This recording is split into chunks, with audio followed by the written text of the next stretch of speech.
Today we will be talking about the impact of racial and ethnic microaggression and racism in America and the impacts that it has on society. Alright, so we have a couple of wrong way, there we go.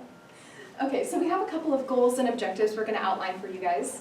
So first, we're going to talk about the definition of the racial and ethnic microaggression, talking about specifically a few types of microaggressions that exist. And then we're going to talk about some of the specific messages that microaggressions send to the people they are directed towards. Then we're going to talk about some of the specific effects that microaggressions have in schools, the workplace, and then society in general. And then we're going to talk about the history of racism in America. We have a video to show you guys, and then we're going to go through some key historical events in America's history that pertain to racism. And then we're going to talk about the difference between old school versus modern racism, and then talk about how those two things are related to racial microaggressions. And finally, we're going to end on what we can do with our knowledge of racism and racial and ethnic microaggressions in order to make the world a better place. Before we jump into the meat of things, I want to give you the definition of a racial and ethnic microaggression from Daryl Wing-Sue's book, Microaggressions in Everyday Life. And it states that it's commonplace verbal, behavioral, or environmental indignities, whether intentional or unintentional, that communicate hostile, derogatory, or negative racial slights or insults to people. So please keep this in mind as we go throughout our presentation. Alright, so the first type of microaggression that we're going to discuss of the three that Daryl Wing-Sue outlines in his book is the micro-insult. Now this is something that is typically done unconsciously without even knowing, and it's something that conveys rudeness, insensitivity, or something basically that demeans a person's cultural heritage. And this can be shown in various ways, such as first, the ascription of intelligence. And this is when you assign a degree of intelligence to a person based on their race. Then we have second-class citizenship, which is pretty easily self-explanatory by the name. It's treating someone as if they are lesser in society, a lesser citizen because of their race. And then we have the pathologizing of cultural values or communication styles. And this is seeing other people's ways of communicating other cultures as being weird or wrong. And finally, we have the assumption of criminal status, which is basically thinking that someone is deviant, defiant, dangerous, or overall a criminal because of their race. Next one is a micro-assault. And these are often conscious, that can be verbal, nonverbal, and they're just attacks that hurt victims. It could be name-calling or physical actions. And it's most similar to overt discrimination. And they can take different forms, such as a store owner following a African American around the store with the idea that he is going to steal. It could be calling a person from a different racial group a derogatory name. And it also could be different symbols that could be offensive to different racial groups, such as the Confederate flag. Great, and the last type of microaggression we're going to talk about is the micro-invalidation, which is another unconscious microaggression that aims to exclude, negate, or nullify the thoughts, feelings, and realities of a person of color. And once again, this comes in many different forms, such as the first being alien in one's own land. And we've talked about this a lot with specifically Asian Americans, where they may be seen as less American or not American because of their race. Then there is color blindness, which is typically where a white person asserts that they do not see color. And then the myth of meritocracy, which believes that a person's ability to succeed in society has nothing to do with their race, but rather their own merit and their ability to work hard. And then there is the denial of individual racism, which sort of goes hand in hand with color blindness, which is where a person asserts that they do not hold racial biases or racism, as something that they believe. Oops.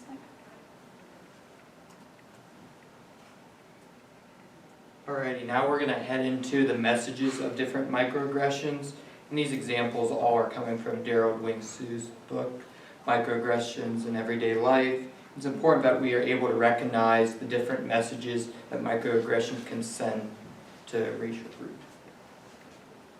Okay, so we're going to start with the microaggression that we just ended on in those lists that we were describing. So this is the denial of individual racism. And this can come in several different phrases, such as, I'm not racist, I have several black friends.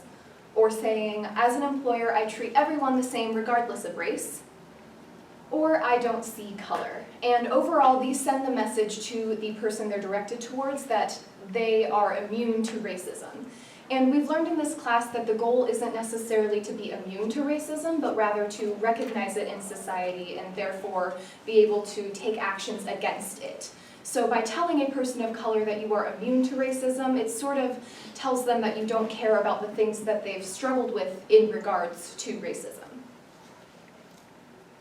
Next example is alien in own land. Examples of this would be, where are you from? Were you born here? And you speak English very well. And the message is, you are not American, you are a foreigner.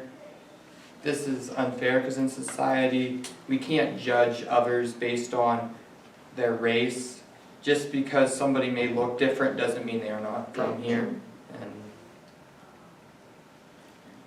And now we have the myth of meritocracy, which once again can present itself in several different phrases, such as, I believe the most qualified person should get the job, or all races have equal opportunity for achievement, and finally, everyone can succeed in society if they work hard enough. And this sends several damaging messages, such as people of color are given extra or unfair treatment because of their race, or that people of color are lazy and need to work harder. And I feel like I don't necessarily need to describe how these are offensive to a person, because if you haven't been treated equally by society, I mean, we've learned in this class once again that discriminatory treatment still very much exists. So when you know that you haven't been treated equally by society and you hear these phrases that basically assert that it's not your environment but rather your own personal faults that have caused you to not necessarily be on the same playing field as everyone else, it's a really damaging and hurtful thing to hear. Alright, next one is ascription of intelligence. Some examples would be, you are a credit to your race, you are so articulate, and asking an Asian person to help with a math or science problem. And the message being sent of, people of color are generally not as intelligent as whites, and that all Asians are intelligent when it comes to math and science. Just because of somebody's race doesn't make them any less intelligent than anyone else. And when it comes to Asian Americans, that they may be good at math and science, but they also may not be. So it's important to get to know the person and understand that we are all different.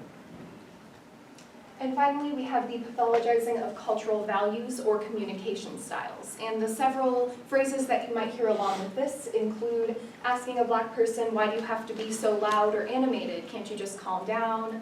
Or saying to an Asian or Latino person, why are you so quiet? You should speak up more.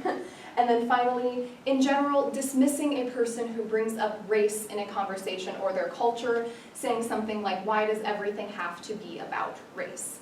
And the messages that these send are, assimilate to the dominant culture and leave your cultural baggage out of the discussion. And a person's cultural heritage, a person's race, is often an integral part of who they are. So asking them to either completely get rid of it and assimilate to dominant culture, or to leave it out of a discussion is a really insulting thing to say because, like I said, it's a really big part of who they are. And so if we rather want them to talk about those things, we can learn about them and therefore grow. Next is criminality and assumption of criminal status. Some examples would be when a Latino or Latina or African American approaches a man or woman, grabs their purse or wallet while they walk by. In a store owner follows an African American around the store with the idea of what they might steal. And a white person waits to ride the elevator because an African American or a person of color is on it. And the message it's sending is you are a criminal, you are dangerous, you are going to steal, and you are poor. Just because someone's a different race or a different color doesn't mean that they're dangerous, and we need to be able to get to know others because not everyone's dangerous. Okay, so now we're going to talk specifically about how microaggressions affect schools. And we got some of this information from an article by Timberly L. Baker, which talks a little bit more about microaggressions in schools and how they affect students. So there are several contributing factors that she outlines in this article, such as the first being the discipline gap. So the discipline gap is basically this phenomenon where students of color, specifically African American students, are punished at a higher rate than their white peers, meaning they may be suspended, expelled, or just generally punished at higher rates. And as we've learned in Nancy Heatsey's book, The Prison Pipeline, this has real and dire consequences for these students because higher suspension and expulsion rates lead to higher dropout rates, an increased inability to get a job or go to college, and in general can contribute to these students ending up in the prison system. So therefore, racially marginalized students are affected by the discipline gap. Next, we have individual microaggressions from students and peers. So all of the things that we've been talking about, all of those phrases we've been saying up to this point, they are said by students, peers, even teachers, the administration. Basically, the whole school system may be contributing to these microaggressions.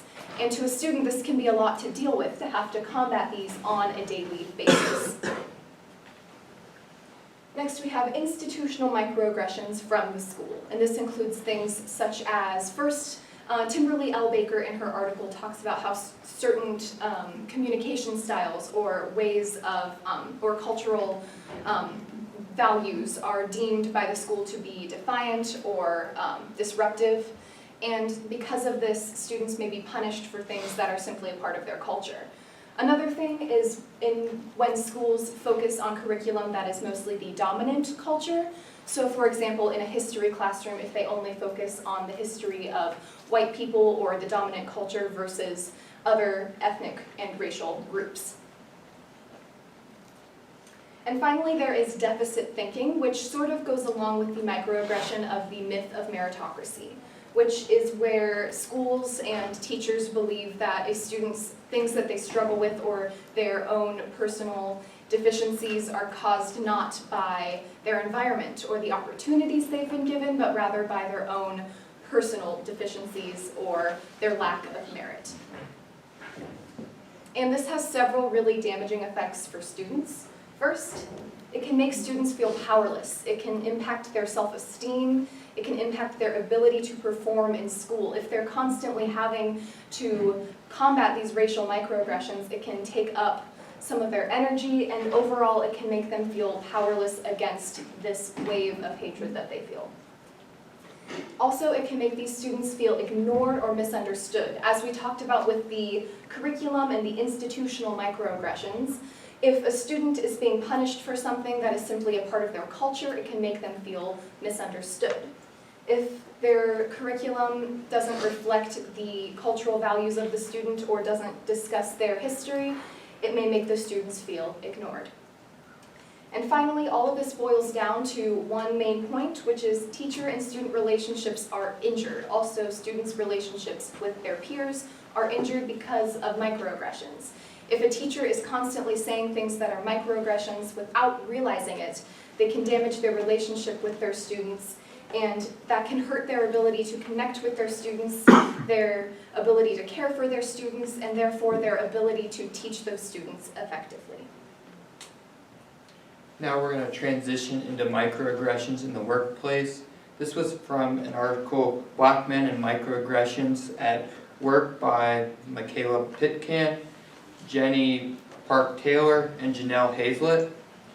And from the article it said that African American men are laid off at higher rates, that racial microaggressions lead to more job dissatisfaction. There's higher rates of hypertension in groups that are exposed to microaggressions, and employees tend to be not as happy and worried more about their job performance in a workplace with microaggressions. And the important message is microaggressions can not only have physical implications, but also can cause psychological and emotional problems to those that are exposed to those. So it's important that we try to be aware of the effects microaggressions can have in the workplace. All right, so now we have a video from the New York Times to talk a little bit more about how microaggressions affect society in general.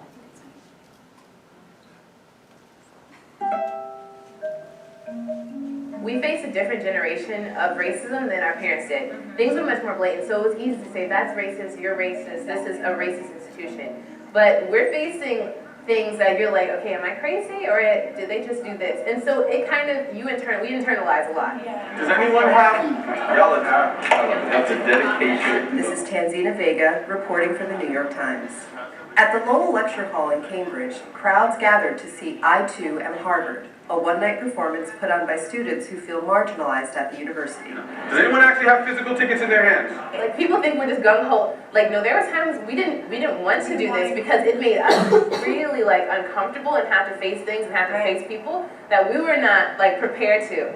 The play was based on a student interview project and Tumblr page, also called I Too Am Harvard. The project focuses on tiny, offhand comments, the kind that can seem innocent, but can really sting under the surface. At the beginning of the year, introducing myself to people, sometimes people would take a step back and be like, wait, what are you? They're called microaggressions, and younger generations are increasingly responding to them. The kid from Connecticut. The microaggressions that I encounter are simply people who don't realize my racial background and who really question it. So, are you really Asian? Can I see a photo of your mother? Microaggression is an academic term that's been around for decades. But recently it's taken root in social media campaigns as students across the country are questioning whether their generation is indeed colorblind. It's important to have the vocabulary to be able to describe your lived experiences in order to feel like they're justified, because people are always trying to dismiss them. Right. We have to show that these little daily microaggressions are just sort of the little bubbling up of greater racial tensions that are underlying this whole post-racial, if we have this post-racial surface, there's all of these extreme racial tensions underneath the surface where people are like, oh, we have a black president, we're post-racial, but still it's okay to shoot a child just for having black skin. You don't know how to respond, you don't want to make it a big deal, but it is. And you almost regret some of those moments. There might be a comment that I don't want to think too much into because I'll rather just ignore it and then move on. So, but that's why I really enjoy the play, to see those that aren't necessarily ignoring it but trying to do something about it. Why do you ignore it? Why do you ignore it? It's always easier to ignore. To be clear, there's a risk in calling out microaggressions. Some worry it can make a situation more uncomfortable. And critics say these student campaigns are an overreaction to unintended offenses.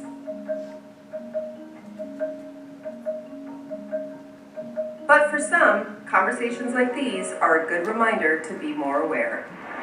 As a social worker who's gone through many lessons of racism and sexism, where people think they're experts but they're not, and don't recognize that it's a lifetime of learning, and a lifetime of interactions where you continue to learn and grow.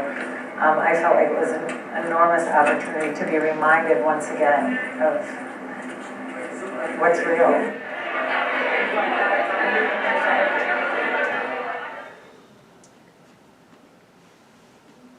Now we're going to go into the history of racism. in America. A lot of people don't realize that it started a long time ago and it's still going on today. And we now have another video to show you guys.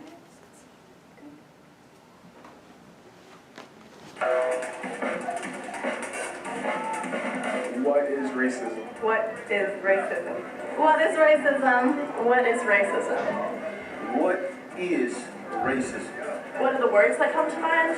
It's any action that enforces a system that's currently in place. You see it, you feel it. Racism is like when people treat other people differently. I think it's a system. I don't think that anyone is born feeling that they're superior to another. It could be, looked at funny. It could be certain things people say. They may use racist slurs.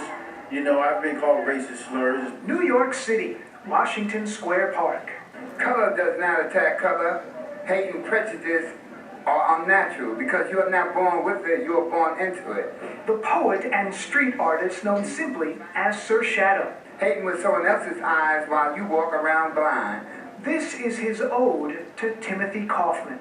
I warn those who hate and think negative. Kaufman, 66 years old, was stabbed to death in Midtown.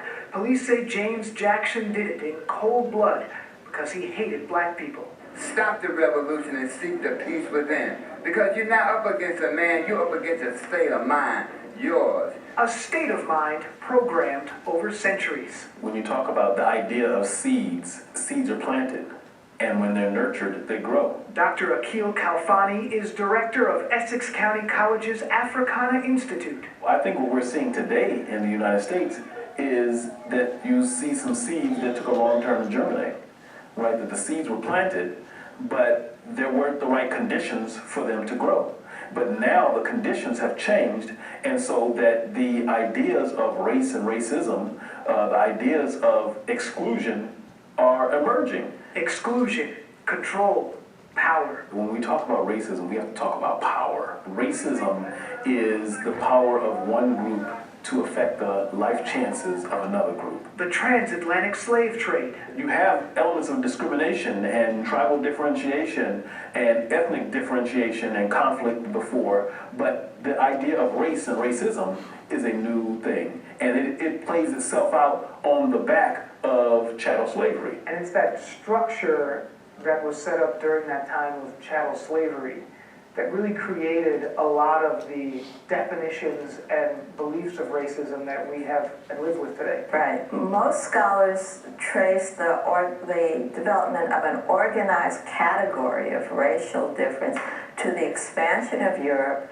and the growth of capitalism beginning about 500 years ago. Nina Glick-Schiller is Anthropological Theory Chair of New York Academy of Sciences. Race is very much about trying to justify, explain, and maintain power by creating differences between people that aren't based on science. The seeds of what we now think of as racial discrimination embedded in capitalism, planted with sugar. The early sources of profit, which was sugar. So the history of sugar, the sweetness we love, is very much tied in with violence, bloodshed, death, and slavery. They needed a justification.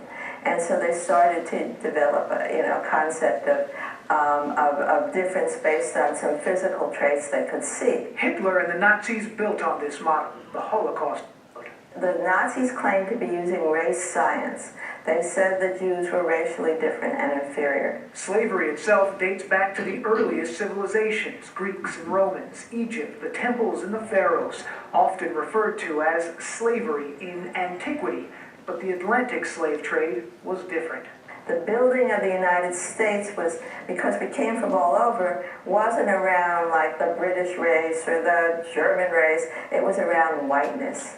So to have whiteness, you have to have a blackness. And so white and black come as categories that create each other. The bedrock of the social system we live with today. We're all holding the same match.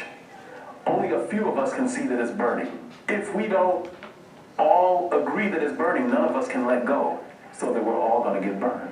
You are overlooking the problem.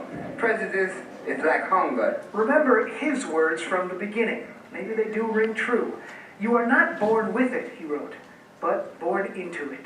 No one is above or below. That's why the Creator gave us all the same colored shadow. Dan Bowens, Fox 5 News.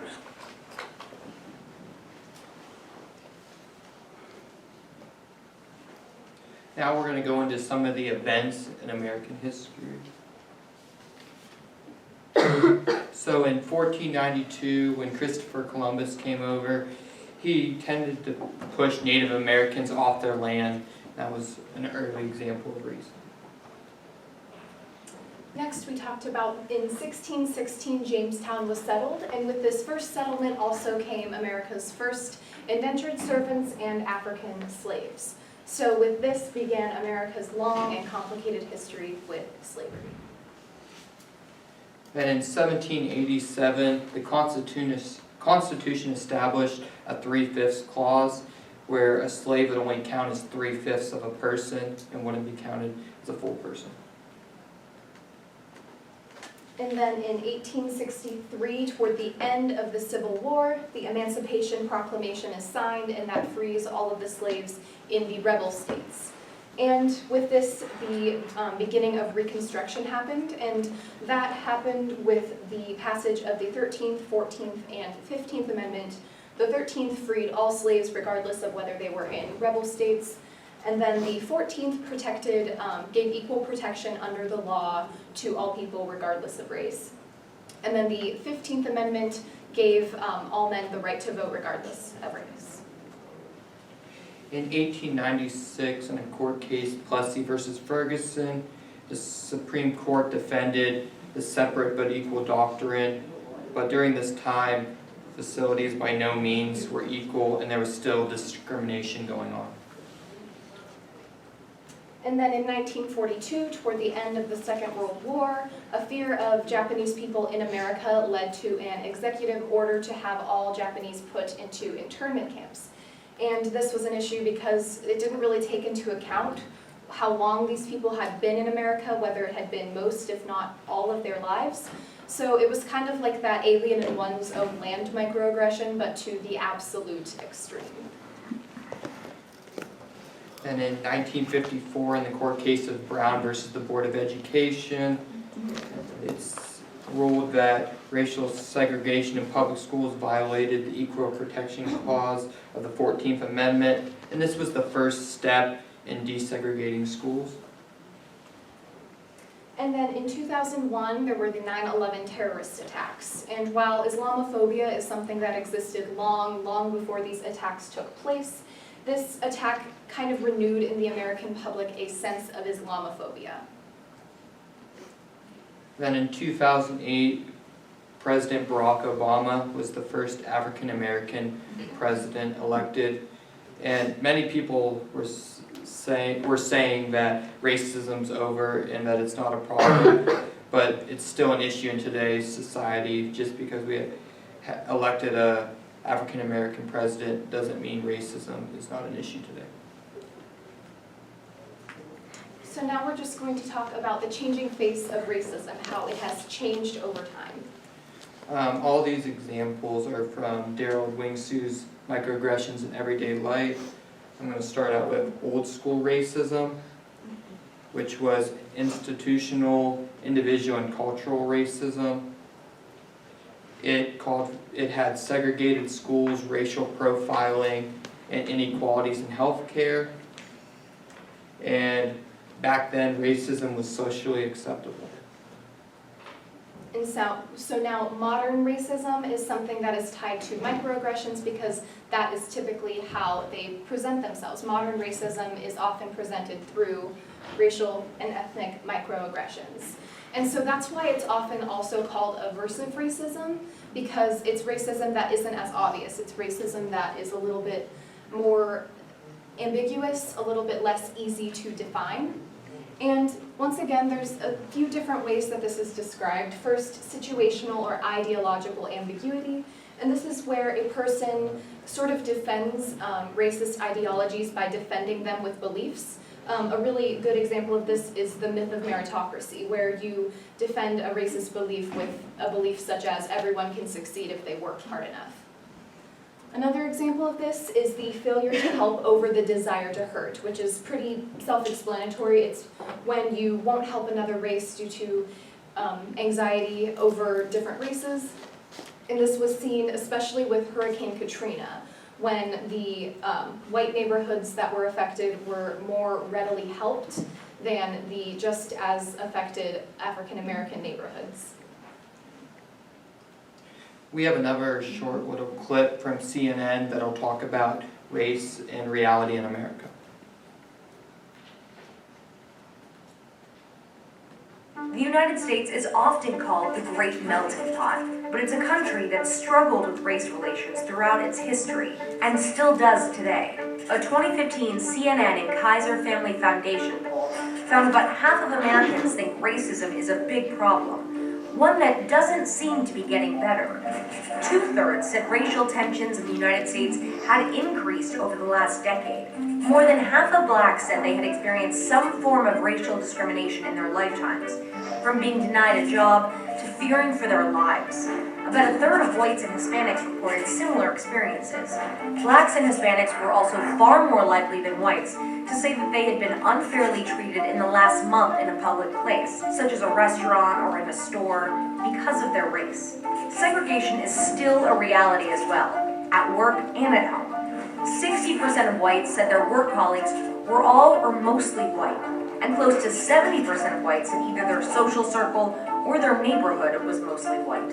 When asked if certain factors, like discrimination, a lack of educational opportunities, and broken families, played a major role in the social and economic problems facing their communities, the majority of blacks and Hispanics said yes. But even so, there is optimism. A majority of blacks and Hispanics aged 18 to 34 say it's easier for them to achieve the American dream than it was for their parents. Only 31% of young white adults said the same.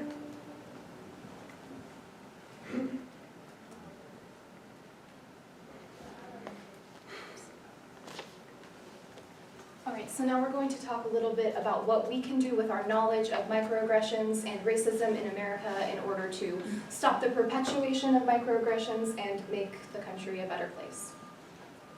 So we have some quotes from several authors that we researched in making this presentation. The first quote being from Michaela Pitkin, Jenny Park Taylor, and Janelle Hazlett, which says that diverse workplaces can protect against racial bias. So as we move into the workforce and in our spaces that we find ourselves, we should encourage diversity. In this way, we can learn from others who are perhaps different from ourselves, and also we can protect the racially marginalized people from racial bias and discriminatory treatment. The next author was Julia Delacroix, and she said, "Let activists be models." Throughout history, we've had a lot of activists that have helped push for equality and for the different races, and it's important that we look at that and see how society would be impacted if we did not have those activists, and we need those to continue as we fight for equality. And then Kimberly L. Baker says, in regards to the schools, reject deficit thinking, redefine acts of defiance, and overall be aware of microaggressions. And so for those of us that want to become teachers someday, this is something really important to keep in mind. If we are aware that microaggressions exist, aware of the effects that they have on students, we can be better equipped to teach these students in the most effective way. Then Julia Delacroix also said, teach the history of racism, not just the process. It's important that we realize that there's a long history of racism in America and that we can do something about it, and we need to know the history, not just the process of it all. So in conclusion, today we talked about racial and ethnic microaggressions and racism in America and how all of these things affect racially marginalized people in society. We hope that with this presentation we've given you all some knowledge on how to spot racial and ethnic microaggressions and how to combat them to stop their perpetuation in society and therefore make the world a better place for all people. Thank you.